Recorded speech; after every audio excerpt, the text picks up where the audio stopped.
One of the most pervasive lies that this generation has been told is that we are only in competition with ourselves, right? We as individuals should only focus on us and all we're doing, and not look to the left or right and view what other people are doing, because to look to the left or right and look at other people is being distracted. And there is merit, I agree, in saying that you should focus on yourself, right? You should aim to be better than you were last week. You should aim to be better than you were last year. But if you do that with such tunnel vision that you forget that you're in competition with almost everybody else for almost everything worthwhile having in life, I think that you become disadvantaged. And so in this video, I want to explore that idea. I want to just talk a little bit about the idea that we are in competition with almost everybody around us. And until you embrace that idea, you're at a disadvantage. But the second you start playing the game of life accordingly, you can get massively further ahead quicker than almost everybody. So I think the place to begin on this one is pointing out the obvious, which is that when you look at almost anything that you might want in life,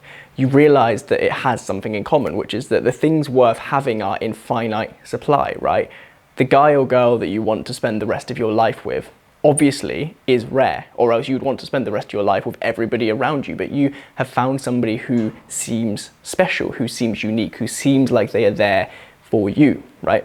Whether you want something materialistic like a watch or a car or a house, they are obviously in more finite supply than those who are able to achieve purchasing those things. It's why people like Rolex can charge such expensive prices, because they realize that their market is bigger than their supply. They realize that they have this rare item, and therefore lots of people are in competition to make the money and get onto the wait list to be able to purchase that thing. The same is true in your career, right? Last time you were in a job interview, you would have realized, I'm sure, that you were not the only person there. There were lots of people from all over with lots of different skill sets, with lots of different backgrounds, who were coming together into this one place to try and get the exact thing that you wanted. Because in all of those situations, you're in competition. You're in competition because there are lots of things out there which are finite, and there are an almost infinite number of people who want nice things in life. And so this is where that balance comes in, because like I said, you absolutely should focus on yourself. You should work on yourself. You should try and improve who you are as a person. Look at any of my videos, they're all about that. But in doing so, you should use the fact that everybody is in competition for the same things that you want as a motivating force to focus on yourself more, right? You can't control other people. You can't control their thoughts and actions. I've spoken about this a bunch before, right? The idea that Stoicism tells us that you can't control the thoughts and actions of other people, you can only control your own thoughts and actions. But in controlling your own thoughts and actions, in trying to improve yourself, whether that is financially, whether that is upgrading your knowledge so that you can get a better job, whether that is becoming a better person so you're more likely to hold that conversation well in the first date and then get on a second date and meet your partner for life, whatever it might be, you should use the idea. You should use the concept that there are millions of people out there who want exactly what you're aiming for to fuel that self-improvement, right? You should use the competition of others to encourage you to be a better person. Because when we're told we're only in competition with ourselves, if we look at that concept in isolation, I think that that can fuel not only complacency, but also a lack of direction. Right? If you're just focusing on yourself and you've got all these different moving parts of life that you want to improve, like, I don't know, your career and your finances and your body and your health and your productivity and your sleep and all these different things, right? You want to improve them all. But if you're only focusing on yourself, if you're truly only focusing on yourself, like lots of the self-help literature tells us to do, how do you know what's good, right? How do you know where you're heading from? How do you know where you should be heading to? How do you compare your progress, which is a really important thing for keeping consistent, right? To see progress, to have momentum. How do you compare it if you don't have peers around you, if you don't recognize that you're moving closer towards being, say, the person who could have a managerial position in your business, right?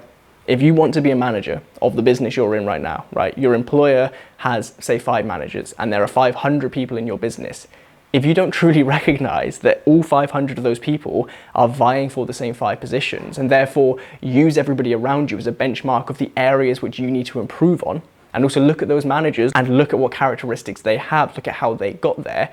If you're ignoring all of that, how are you ever going to head towards where you want to be going, right? How are you going to know how and where to focus on yourself if you don't take at least one moment to look at what other people are doing? And as is so often the case, somebody could easily get to this part of the video and say, oh, this all sounds very toxic. This is toxic masculinity. Stop being so competitive. Stop focusing on other people. All I would say is that competition can be good for everybody, right? If you look at Olympians, they push themselves as far as they do because they realize that when they get onto that track or get into that swimming pool or get onto that bicycle or whatever it might be, they're going to be competing against other people. They have a cohort of their peers who they respect, who they know are going to hold them to an incredibly high standard, right? The competition across a group of people who are competing for the same thing, because only one person can come first in that 800-meter long race in the Olympics, although all of the racers know that they're in competition with each other, and so they're going to spend lots of time bettering themselves, right? They're going to spend lots of time ensuring that when they get to that race day, when they step on that track, they are the best version of themselves, because they know that everybody around them is going to be the best version of themselves. And this happens everywhere, right? This net positive from competition, when you embrace it correctly, is good for everybody. You only need to look at, say, business, right? Innovation would be very, very slow, and prices would be very, very high if there wasn't such a thing as competition. If there was no competition for Apple to have launched the iPhone when it did, we would all still be using old Nokias and Blackberries with buttons on, right? If there was no competition for the price of the things that we value most to be pushed down further and further through competition, because we're all looking outwards and comparing options, everything that is in your house today, all of the food in your cupboards, all of the stuff that keeps you busy and entertained would be far more expensive than it is. Competition can be a net positive, and so I think it's important at this point in the video to just point that out, right? Because there are going to be people in the comments who are saying, this is so toxic, I can't believe you're saying this, oh my God. I'm just holding a mirror up to them, right? I'm holding a mirror up to people who don't want to embrace the idea of competition, because to do so would force them to do the very thing that they're telling you to do. To embrace competition would be forcing somebody to better themselves.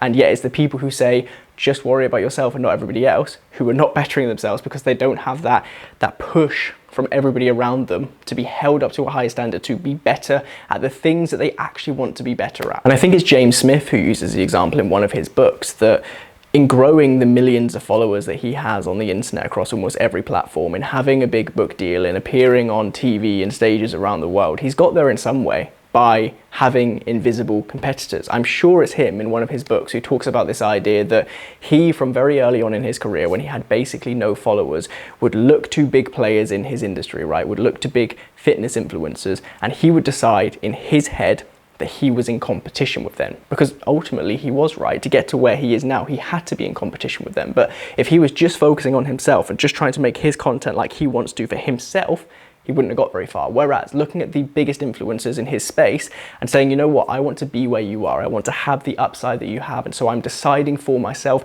even though you don't know me and will never know that we're in competition, that we are in competition with each other. And then to get to the point where they are, he had to take actions which were better than them, right? He had this positive role model, this positive benchmark somewhere out in the future, which gave him an idea of what he needed to be aiming for. And then he went out and he aimed for it and he achieved it. And there are probably examples of this everywhere. Every musician has a favorite musician, right? Every business person has a business idol. Every athlete has a athletic idol. We all have these people that we idolize. But if you decide to actually think, you know what, I don't just idolize them, I don't just put them out there in some bucket on their own as different to me, I can be who they are, and therefore I should look at them as this positive competitive force. And then you try and actually literally compete with them. You try and get yourself to a position where they are, because they have proven that the blueprint exists, and all you need to do is just be a bit better than them to get there. That is another way where competition could be really positive to help you focus on yourself. And so I guess that is the point of this video, which is that focusing on yourself is incredibly important, and you should always be striving to better yourself for your own sake, right? Because you're the one who benefits from the actions that you take. However, if you really want to get ahead and tick off those items from your bucket list and begin to live that life that you always dreamt of, you have to eventually look up and realize that all of the stuff that you want, all of the people that you want to spend time with, have competing forces. There are people all around you who want the same things. And so once you have that foundation of self-improvement in place, and you look up and begin to realize that you want X, Y, and Z things, you need to begin to play the game of understanding that other people are coming for those same things. And so you need to understand how you get there sooner, how you're more effective, how you can win the prize that frankly, lots of people are going to lose out on. And so that is it for this video. If you did enjoy this, please do make sure that you're subscribed. Every single Monday, I drop a video right here on the topics of self-improvement, happiness, and productivity. If that sounds like your cup of tea, click the subscribe button and you'll see the next video next Monday. See you then.